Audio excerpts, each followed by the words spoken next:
Traditional market theories have assumed that everyone acts fully rational. Evidence from psychology shows that this isn't always the case.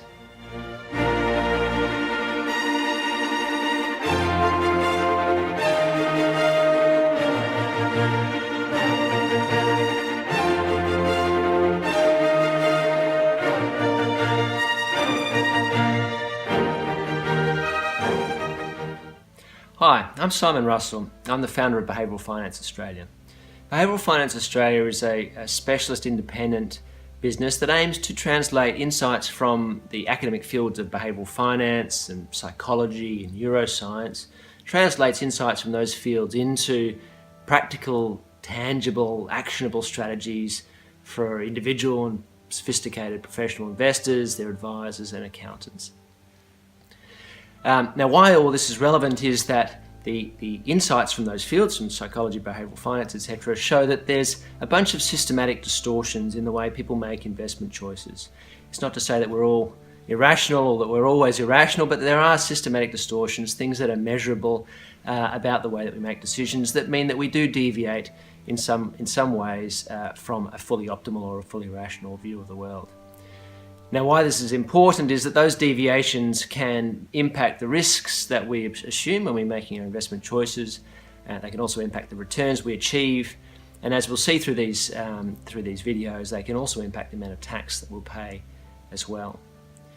So as we go through these videos, we're going to look at a couple of things. One is how can we apply some of these insights to understand our own decision making, the biases and distortions that there might be in our own choices and our own decisions, even though we might not necessarily be aware of them.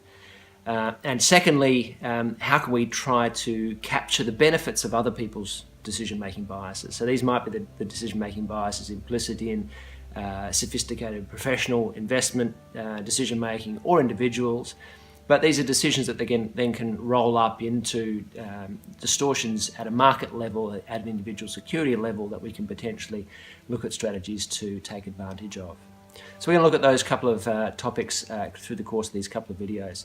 Now, I should say these videos are designed for individual investors, primarily having individual investors in mind, plus their advisors and accountants. It's probably really aimed at people who are already comfortable with broad investment sort of concepts, already comfortable making some of their own investment choices.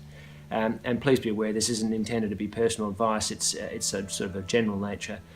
So intended to complement rather than supplant professional advice or professional investment advice or tax advice.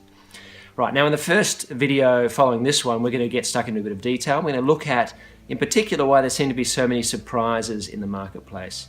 So in 2016, a couple of good examples were the election of Trump, and we also had Brexit as well. So we're going to look at what we can understand from the field of psychology to help us understand a bit more about these surprises and what we can do to try and avoid them. And we're also going to look at the problem of there being so much information available and how you can cut through some of that information and really get to the nub of the effective information that you need to make effective decisions. Right, now in the lead up to that first video following this one, I'm just going to leave you with a quick question. Now, if I've got my video editing working correctly, you should start to see some multiple choice answers appearing on your screen. But here is the question. The question is this: what proportion of all of the information that flows into our brain through our senses, so this is everything that we see or everything we hear or touch, for example, all that information that flows into our brain through our senses, what proportion of that is consciously processed by our brain? So this is how much of it are we aware of and we're consciously thinking about. What proportion of all that information? You should see the choices on your screen now, and I'll give you the answer at the start of the next video.